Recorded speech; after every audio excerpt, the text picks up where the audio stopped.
Assalamu alaikum dear students, welcome to my channel Math Magnet। आज हम class 10th का chapter number 7 start करने जा रहे हैं, लेकिन उससे पहले मैं अपने पूरे staff government high school MC number 1 का थैंक्स करना चाहता हूँ, शुक्रिया अदा करना चाहता हूँ। Who motivated me, who give me a booster to do such a interesting lecture series, and especially Mr. Kamran who helped me in this whole process a lot. Now I will start my lecture formally.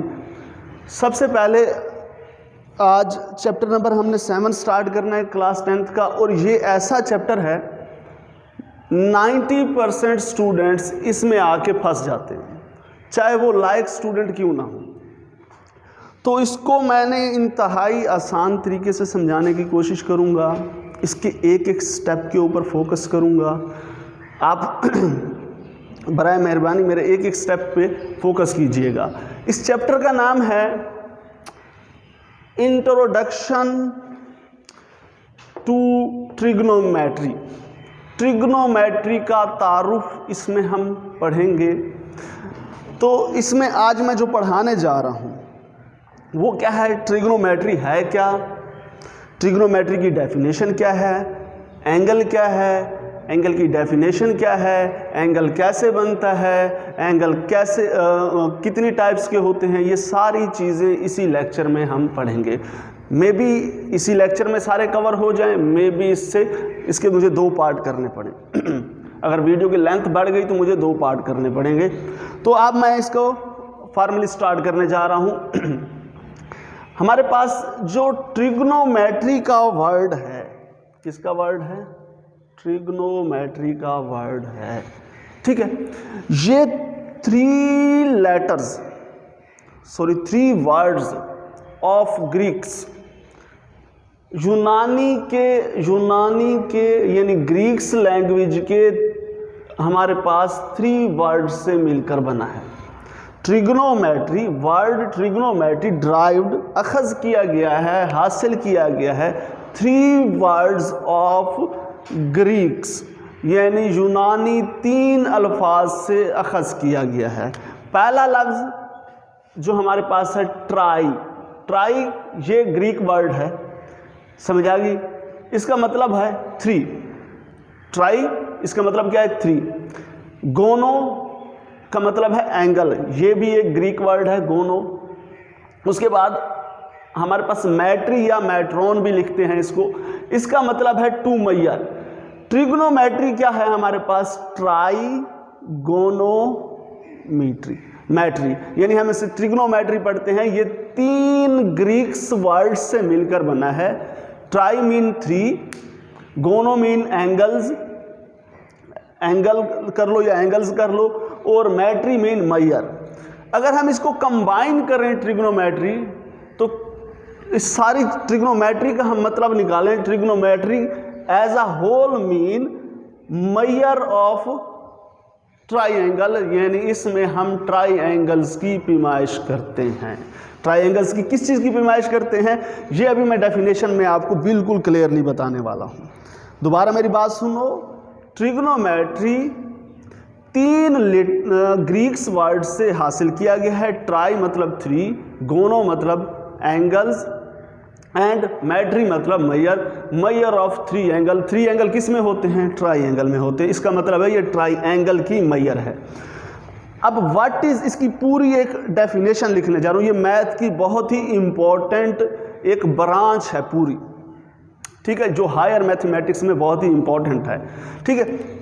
What is trigonometry, trigonometry क्या है, what is trigonometry, trigonometry क्या है, the branch of mathematics, mathematics की वो शाख इन विच या that जिसमें we study या दैट सॉरी मैं इसको इसमें कर दूँ, पहले इंग्लिश में करवा दूँ फिर उर्दू में आपको इसका ट्रांसलेशन करवाता हूँ। The branch of mathematics that deals with study of relationship, math की ऐसी शाख जिसमें हम मुताला करते हैं, जिसमें हम पढ़ते हैं रिलेशनशिप, ताल्लुक between the sides and the angle of triangle, मुसल्लस यानी ट्राइंगल के साइड्स और जावियों के दरमियान हम ताल्लुक को पढ़ते हैं। Trigonometry is the branch of mathematics, mathematics की एक शाख है जिसमें हम ट्राइंगल्स की साइड्स और जावियों के दरमियान क्या करते हैं, रिलेशनशिप को मालूम करते हैं। वेरी इंपॉर्टेंट, वेरी इंपॉर्टेंट, ये बहुत ही इंपॉर्टेंट ब्रांच है। पढ़िए नाउ ट्रिग्नोमेट्री को समझने के लिए पहला काम जो हम करेंगे, एंगल को समझेंगे। एंगल क्या है, एंगल क्या है पढ़ा। एंगल को समझने के लिए मैं आपको पहले इसकी फिगर समझाता हूं, फिर एंगल समझाऊंगा। पहले मैं इसकी फिगर समझाऊंगा, फिर एंगल समझाऊंगा। ये फिगर है, फिगर आप देखो, एक ये रे है फिगर में, ये एक रे है पड़ी, क्या है पड़ी, रे, ठीक है, और एक रे ये है पड़ी। हमारे पास दो रेज हैं इसमें, क्या है पड़ी, दो रेज हैं पड़ी।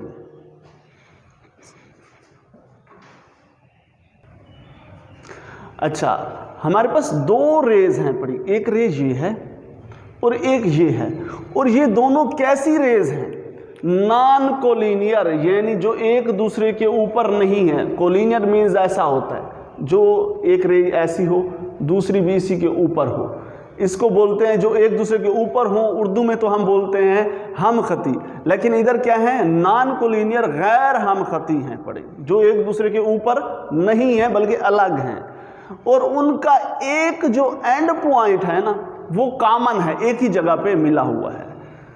क्या है पड़ा, इन दोनों का एक नुक्ता क्या है पड़ा, एक पॉइंट क्या है, कॉमन है। तो इसका मतलब है दो रेज हो और कैसी हो, नॉन कोलिनियर हो, और उनका एक पॉइंट क्या हो, कॉमन हो, तो वो क्या बनाती हैं, एक एंगल बनाती हैं। क्या बनाती हैं, एंगल बनाती हैं। तो यही चीज़ तो मैंने डेफिनेशन में लिखी है। एंगल कैसे बनता है, एंगल इज फॉर्म्ड, एंगल बनता है, ये फॉर्म्ड भी लिख सकते हो और यूनियन भी लिख सकते हो। एंगल इज फॉर्म्ड और यूनियन ऑफ, क्या है, यूनियन है किन दो चीज़ों का, दो नॉन कोलिनियर रेज का, दो नॉन कोलिनियर यानी गैर हमखती शुआओं का, having some common end point, और उनका कोई ना कोई ऐसा पॉइंट होगा जो दोनों में कॉमन होगा। क्या होगा, कॉमन, उनके जो एंड पॉइंट्स होंगे वो क्या होंगे, एक ही जगह पे जुड़े हुए होंगे। और इसके बाद एंगल्स आर डोनेटेड, एंगल्स को हम ज़ाहिर करते हैं। ये वाला एंगल, ये जो एंगल है ना, ये मेरे पास एंगल है, इसको मैं थीटा से भी डोनेट कर सकता हूँ, फाई से भी डोनेट कर सकता हूँ। ये सारे ग्रीक्स क्या हैं पड़े, हमारे पास सैम्बल्स हैं, क्या है पड़े, सैम्बल्स हैं पड़े हमारे पास। ग्रीक सैम्बल मैंने सही तरीके से नहीं लिखा, मैं इसको दोबारा आपको सही तरीके से लिख के दिखाता हूँ। ग्रीक सैम्बल्स हमारे पास हैं पड़ी, ये ग्रीक सैम्बल्स कौन सी, फाई, थीटा, साई, इसके अलावा अल्फा, बीटा, इन सारों से हम इन एंगल्स को रिप्रेजेंट करते हैं। अब एंगल के दो कंपोनेंट हैं पड़े, कितने कंपोनेंट हैं, दो। एक इसका जो एंड पॉइंट है, एक इसके दो बाजू हैं, इनको आर्म्स कहते हैं। क्या कहते हैं, arms. Component of the angle, component of angle दो हैं पड़े। एक उसका जो कॉमन एंड पॉइंट है उसको बोलते हैं वर्टिक्स, इसको क्या बोलते हैं, वर्टिक्स, इसको क्या बोलते हैं, vertices, vertices of the angle. और ये दोनों जो नॉन कोलिनियर रेज हैं इनको बोलते हैं हम आर्म्स ऑफ द एंगल। क्या बोलते हैं, आर्म्स, इनको क्या बोलते हैं, आर्म्स, इनको क्या बोलते हैं, arm. Component of the angle क्या है, एक है पड़ा vertex, common end point of the angle, जो क्या है एक मुश्तरक नुक्ता है या common end point of the rays लिख दो। और दूसरा है आर्म्स, जो दो नॉन कोलिनियर रेज हैं, ये क्या हैं पड़ी, उसकी आर्म्स हैं पड़ी, उसके बाजू हैं पड़े। Once again I will repeat this whole concept. पहले नंबर पे मैंने बताया ट्रिग्नोमेट्री। ट्रिग्नोमेट्री 3 लेटर से ड्राइव किया गया है, Greeks letter tri, gono and metry. Tri mean 3, gono mean angle and metry mean measure. The measure of दूसरे लफ्ज़ में अगर हम इकट्ठा लें तो measure of triangle. The branch of mathematics that deal with study of relationship between sides and angle of the triangle is called the trigonometry. What is the angle? Angle is formed by 2 non collinear rays. Angle 2 non collinear rays से बनता है जिनका एक and point common होता है। उसके 2 component होते हैं, एक जो कॉमन एंड पॉइंट है उसे वर्टिक्स कहते हैं, और जो 2 रेज हैं इनको हम कहते हैं arm of the an angle, arm of an angle.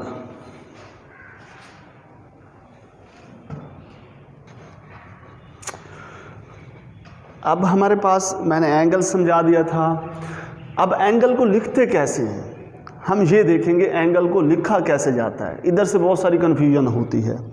इसमें से मैं काफ़ी सारी चीज़ें ऐसे ही बता रहा हूँ जो आपकी बुक में नहीं, लेकिन ये आपके लिए इंतहाई अहम है पढ़ी। अगर आप इन चीज़ों को आप समझ गए तो आगे जो ट्रिग्नोमेट्री से आगे जो आपके पास ज्योमेट्री के चैप्टर्स आते हैं उनको समझना आसान होगा।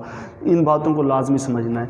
हम एंगल को लिखते कैसे? एंगल को जब लिखते हैं तो इस तरह का सिंबल इस्तेमाल करते हैं। अभी तो आप कहेंगे सर जी आपने ये एंगल, दरमियान वाले एंगल को रिप्रेजेंट इससे करते हैं, जबकि पूरे एंगल को हम लिखने के लिए इस तरह की एक सिंबल इस्तेमाल करते हैं, ठीक है। और लिखा कैसे जाता है? जिस एंगल को ले रहे हैं, एंगल कहाँ है? ओ पे है, उस नुक्ते को हम उस पॉइंट को दरमियान में लिखेंगे, यानी ए ओ बी लिखूंगा।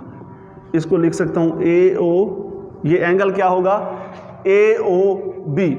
या मैं इसको यूं भी लिख सकता हूं अगर लिखना चाहूं, बी ओ ए, बी ओ ए। इस एंगल को मैं ऐसे इन 2 तरीकों से लिख सकता हूं।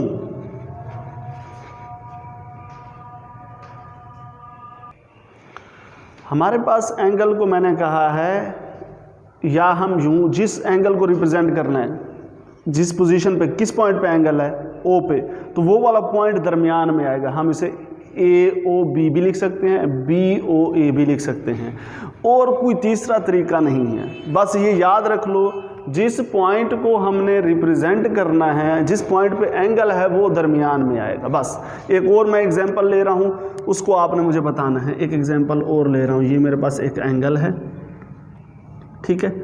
इसके पॉइंट्स मैं कुछ अपनी तरफ से दे रहा हूँ। एक दे रहा हूँ एम ओ पी, ठीक है। इसको मैं यूँ लिख सकता हूँ, या एम ओ पी लिख सकता हूँ, ये एंगल है पड़ा, या एंगल पी ओ एम लिख सकता हूँ, और किसी तरीके से मैं इसको नहीं लिख सकता। जिस पॉइंट पे एंगल हो वो दरमियान में आएगा। ये एंगल को लिखने का तरीका है पड़ा। अब हमारे पास अगला जो टॉपिक है पड़ा वो है how angles are formed. Angle बनते कैसे हैं, इसको समझाने के लिए एक मैं सिंपल सी एक पिक्चर फिगर बनाता हूँ। ये लेट सपोज एक मेरे पास रे है पड़ी, क्या है पड़ी? रे है पड़ी। क्या है पड़ी? मेरे पास एक रे है, इसको नाम दे देता हूँ ओ ए का। अगर इस रे को यहाँ पे है ना एक पोजीशन, इसकी ओरिजिनल पोजीशन ये है, अगर मैं इसको रोटेट करते हुए यहाँ ले आऊँ, अगर इसी रे को रोटेट करते हुए यहाँ ले आऊँ, तो इधर आके इसका मैं नाम तब्दील कर देता हूँ। इसका नाम कर देता हूँ ओ ए प्राइम। क्या कर देता हूँ? ओ ए प्राइम या ओ ए डैश कर देता हूँ। तो क्या हुआ? यानी एक रे को दूसरी जगह पे शिफ्ट करने से हमारे पास क्या बन गया? एक एंगल बन गया। तो एंगल कैसे बनता है? इफ़ वी रोटेट आ रे, अगर हम किसी शुआ को रोटेट करें from one position to another position, किसी दूसरी जगह, तो फिर हमारे पास एंगल बनता है। क्या बनता है? एंगल बनता है। This is called the initial side, इसे हम इब्तदाई साइड कहेंगे, ठीक है, ये इसकी एंगल की इनिशियल साइड होगी और ये हमारे पास ये जो आखिर पे आएगी, जो ओरिजिनल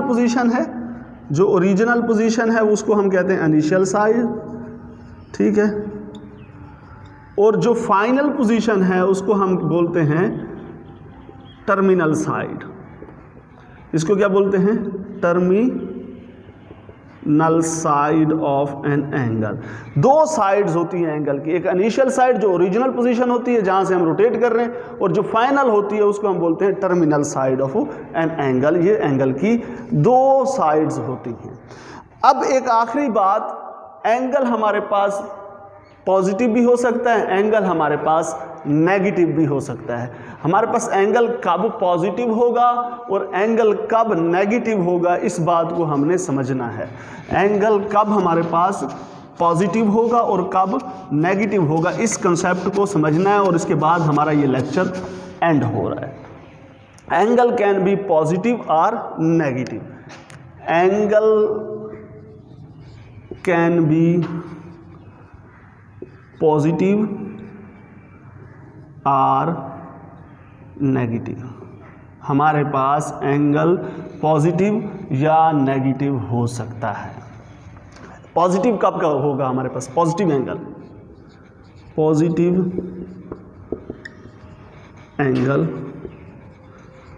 कब होगा? पॉजिटिव एंगल कब होगा? इफ वी, जो मैंने इधर बात की, इफ वी रोटेट दी रे in counter clockwise, sorry in anti clockwise भी, काउंटर क्लॉकवाइज भी कह सकते हैं। यानी हमारे पास जो क्लॉक होती है उसकी रोटेशन यूं होती है, उसकी जो सुई होती है उसकी रोटेशन यूं होती है। अगर हम रे को इसके मुखालिफ घुमाएं, यूं घुमाएं, यानी इसके एंटी घुमाएं, तो एंगल हमारे पास क्या होगा? पॉजिटिव होगा। यानी इस तरह की एक हमारे पास इनिशियल साइड ये थी, इसको मैंने इधर घुमाना है, अगर इधर घुमाऊंगा तो मेरे पास एंगल क्या होगा? पॉजिटिव। ये वाला एंगल कैसा होगा? पॉजिटिव एंगल होगा। क्या होगा? Positive angle. उसकी इनिशियल साइड ये है, ठीक है, और ये क्या? उसकी फाइनल साइड, यानी टर्मिनल साइड भी कहते हैं इसको, फाइनल साइड भी कहते हैं। If ray is rotated in anti clockwise then angle is positive. फिर एंगल क्या होगा? पॉजिटिव होगा। इफ रे इज रोटेटेड, अगर ये रे इधर रोटेट कर दूं, इस तरह हो, इनिशियल साइड ये है, इसको रोटेट करते हुए यूं एंगल हो जाए मेरे पास, यूं। अब मैंने किस तरह रोटेट कर दिया? जिस तरह घड़ी की सीमत है, यानी जिस तरह हमारे पास क्लॉक की नीडल्स की सीमत होती है, उसी तरह मैंने कर दिया, तो तब मेरे पास एंगल क्या होगा? ये उसकी इनिशियल साइड है, ये उसकी टर्मिनल साइड या फाइनल साइड, ठीक है। इस केस में अगर मैं उसको क्लॉकवाइज घुमाऊंगा तो वो नेगेटिव होगा। If ray is rotated in clockwise direction then angle is negative. फिर एंगल कैसा होगा? नेगेटिव होगा। फिर एंगल मेरे पास कैसा होगा? नेगेटिव होगा। अब मेरा लेक्चर मैं इधर एंड कर रहा हूं। अब पॉइंट 1 से एंड तक मैं 2 मिनट में इसका रिव्यू दे रहा हूं। First of all we have learn that what is trigonometry? Trigonometry derived from 3 Greek words. Trigonometry, tri mean 3, gono mean angles, metry mean measure। 3 angles की मेजर अगर होल एज अ होल लें तो वो हमारे पास trigonometry क्या होती है? Try angle की पैमाइश होती है, मेजर होती है। ट्रिग्नोमेट्री हमारे पास क्या होती है? Trigonometry is a branch of mathematics that deal with the study of relationship between sides and the angles of the triangle, जो ट्राइंगल की साइड्स और एंगल के दरमियान ताल्लुक को बयान करती है। उसके बाद हमने एंगल की डेफिनेशन पढ़ी। An angle is formed by two non collinear rays with some common end point, और उसके दो हमारे पास कंपोनेंट होते थे। एक वर्टिक्स होता था जहाँ पे दो कॉमन एंड पॉइंट मिलते थे, एक हमारे पास उसमें आर्म्स होती थी जो उसकी रेज होती थी दो नॉन कोलिनियर, उनको हम आर्म्स ऑफ द एंगल बोलते थे। फिर हमने पढ़ा कि एंगल को लिखते कैसे हैं, जो वाला जिस पॉइंट पे एंगल होगा वो वाला पॉइंट दरमियान में आएगा। उसके बाद मैंने आपको बताया है कि हमारे पास एंगल बनता कैसे है। अगर हम एक रे को रोटेट करें, दूसरी पोजीशन पे ले जाएं, तो उसके दरमियान हमारे पास एंगल बन जाता है। उसके बाद मैंने आपको बताया एंगल हमारे पास पॉजिटिव और नेगेटिव दोनों हो सकते हैं। पॉजिटिव कब होगा, जब हम इनिशियल साइड को एक रे को एंटी क्लॉकवाइज घुमाएंगे तो एंगल पॉजिटिव, अगर क्लॉकवाइज घुमाएंगे तो एंगल नेगेटिव। मैं उम्मीद करता हूँ जितनी बातें मैंने समझाई हैं आपको समझ आ गई होंगी। अगर फिर भी समझ ना आई तो मुझे लाजमी कमेंट सेक्शन में आपने बताना है और मुझे लाजमी फीडबैक देनी है। अगर आप चाहते हैं इसी तरह मैं क्वालिटी कंटेंट आपकी तरफ लाता रहूँ तो please subscribe my channel and like my video and share it towards the your friends. अल्लाह हाफिज़।